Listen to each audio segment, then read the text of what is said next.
ولايان را پاته ده نه وړای نه وړو نه ښه نه بد ستاسې راسو دلته ګرځو ګرځو یوه یوه روپۍ پیدا کړو بیا ګټه یا 50 روپۍ سي یا 10 روپۍ سي هغسې یوسم هغه یې وخلته غوړي نه کېږي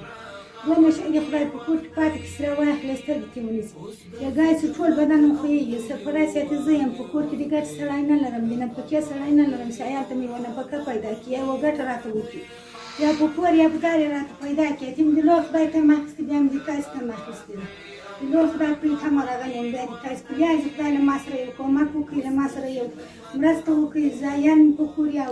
په کور باندې کېنم یو اوس د وطن د جوړونې وخت دی که نه کوم آیان له لوی سره علاقه کې کومه ذاتي وس کې نه کېږي یا ته د خدای په لیاز یو کومک را سره وکړي یوه مرسته را سره وکړي